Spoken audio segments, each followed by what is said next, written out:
আসসালামু আলাইকুম, মিজাজ কুকিং এ আপনাদের স্বাগতম। আজ আমি আপনাদের জন্য মেরা পিঠা নিয়ে হাজির হয়েছি এবং তার সাথে থাকছে নোনা ইলিশ ভর্তা লাড়া। মেরা পিঠা একটি ঐতিহ্যবাহী খাবার যা আপনি শীতকালে খেজুরের রস দিয়েও খেতে পারেন, আবার ঝাল কোনো ভর্তা লাড়া বা ভর্তা দিয়েও খেতে পারেন।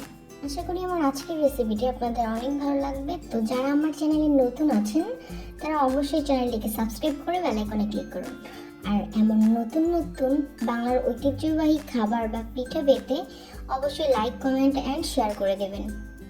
এখানে আমি 4 কেজি চাউলের গুঁড়া নিয়ে নিয়েছি। একটি হাঁড়িতে 2 বাটি করে চালের গুঁড়াগুলো দিয়ে দিলাম। অনবরত নেড়ে চেড়ে চালের গুঁড়াগুলো ভালো করে টেলে নিচ্ছি। মনে রাখবেন, চালের গুঁড়োগুলো ঝরঝরে হবার আগ পর্যন্ত টালতে হবে। আপনারা চাইলে কম বা বেশি চাউলও নিতে পারেন। তো সবগুলো চাউল আমি টেলে নিয়েছি। এখন এতে পরিমাণ মতো লবণ দিয়ে ভালোভাবে মিশিয়ে নেব। এখন এতে আমি ফুটন্ত গরম পানি দিয়ে দিচ্ছি। অবশ্যই ফুটন্ত পানি দিয়ে ডোটি তৈরি করতে হবে। অল্প অল্প পানি দিয়ে আমি কাঠের চামচ দিয়ে মিলিয়ে নিচ্ছি। যেহেতু খুবই গরম, তাই সাবধানতার সাথে মিশিয়ে নিতে হবে। তো এ পর্যায়ে আমার নানু আর আমার আম্মু হাত দিয়ে সুন্দর করে মথে নিচ্ছিল আর আমি ফাঁকিবাজি করতেছিলাম।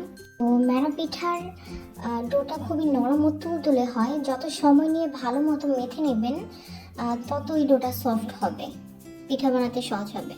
তো মেরা পিঠা এক এক অঞ্চলে এক এক ধরনের বানানো হয়, মানে শেপটা আর কি। তো আমাদের গাজীপুরে এভাবেই শেপ দেওয়া হয়। তো আমার নানু তার ঝড়ের গতিতে মানে তাড়াতাড়ি করে বানিয়ে ফেলতেছিল আর বলতেছিল যে চলো পালা দিই, মানে হচ্ছে কার থেকে কি বেশি বানাতে পারে, আর যে যতটা বেশি বানাতে পারবে সে ততটা বেশি খাইতে পারবে। সবাই প্রতিযোগিতায় নেমে পড়লাম। তো নানু তো ফুল স্পিডে বানাচ্ছিল, আম্মু বেশ ভালোই বানাইতেছিল, বাট আমি খুবই স্লো। যদিও আমার পিঠাই সবচেয়ে সুন্দর হয়। যাই হোক, প্রথম ফাঁকি মারলেও পরে আর ফাঁকি মারার সুযোগ ছিল না, কারণ চাউলের পরিমাণটা বেশ ভালোই ছিল। তো এই কয়েক ধরনের ডিজাইনের মেরা পিঠা আপনারা বানাতে পারেন। আশা করি এই প্রক্রিয়া ফলো করলে অবশ্যই বানাতে পারবেন। তো সিদ্ধ করার জন্য আম্মু আগে থেকেই 2টি পাতিলের মধ্যে ডো দিয়ে আর কি জোড়া লাগিয়ে দিয়েছিল, যেন হাওয়া কোনোভাবে বের হতে না পারে।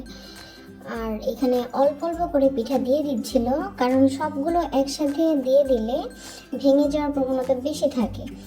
তাই যতটা পারবেন অল্প অল্প করে কিছুক্ষণ পর পর দিয়ে দিবেন এবং দিয়ে ভালো করে ঢেকে দেবেন। তো আমি আবারও অল্প কিছু পরিমাণ পিঠা নিয়ে দিয়ে দিচ্ছি। আম্মু মেবি 3 থেকে 4 বার পিঠাগুলো দিয়ে দিছে, দিয়ে পুরোপুরি ভরে গেছে। তারপর ঢাকনা দিয়ে ভালো করে সিদ্ধ করে নিয়েছে। সিদ্ধ হতে যদিও বেশি একটা টাইম লাগে না।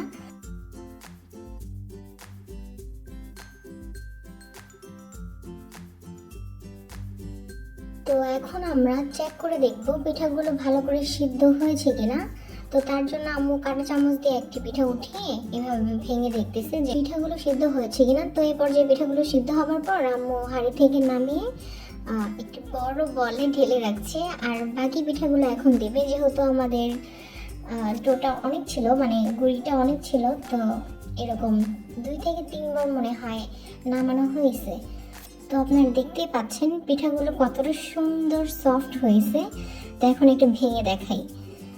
তো দেখতেই পাচ্ছেন খুবই সহজে ভেঙে গেছে। তো এই পিঠা খাওয়ার জন্যই এখানে নোনা ইলিশ শুটকি লাড়া দিচ্ছিল। তো প্রথমে আম্মু পরিমাণ মতো তেল দিয়ে দিয়েছে। তারপর তেল গরম হবার পর কেটে রাখা পেঁয়াজের কুচিগুলো দিয়ে দিয়েছে।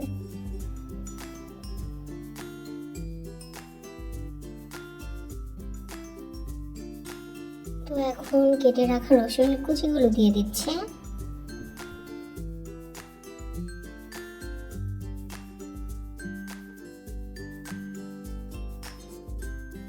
তো এই পর্যায়ে আমরা পরিমাণ মতো লবণ দিয়ে দেব। এখন ভালোভাবে নেড়ে চেড়ে মিশিয়ে নেব, মানে ভেজে নেব আর কি।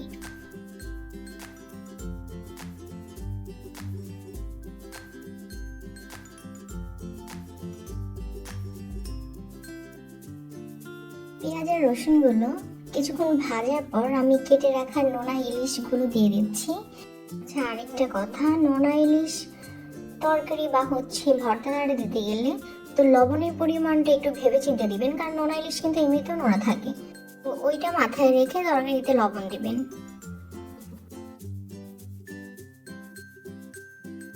তো সবগুলো একসাথে ভেজে নিয়ে এই পর্যায়ে আমি পানি দিয়ে দেব।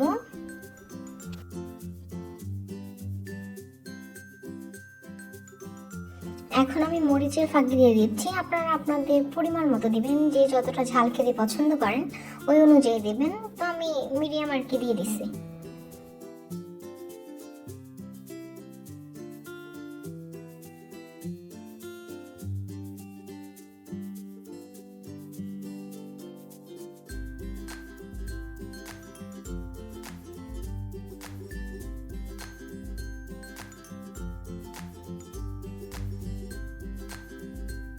তো আমি আবারও পানি দিয়ে দিচ্ছি।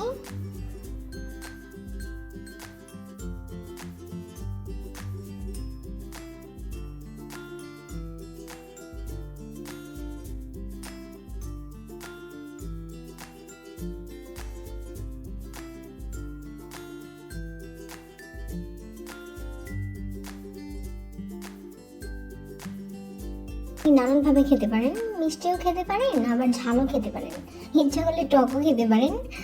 তো যেহেতু এখনো পুরোপুরি শীতকাল না, তাই আমরা খেজুরের রসটি পাইনি। খেজুরের রস থাকলে ওইটা দিয়েও খেতে ভালো লাগে, আর শুটকি লাড়া দিয়েও আরও বেশি ভালো লাগে।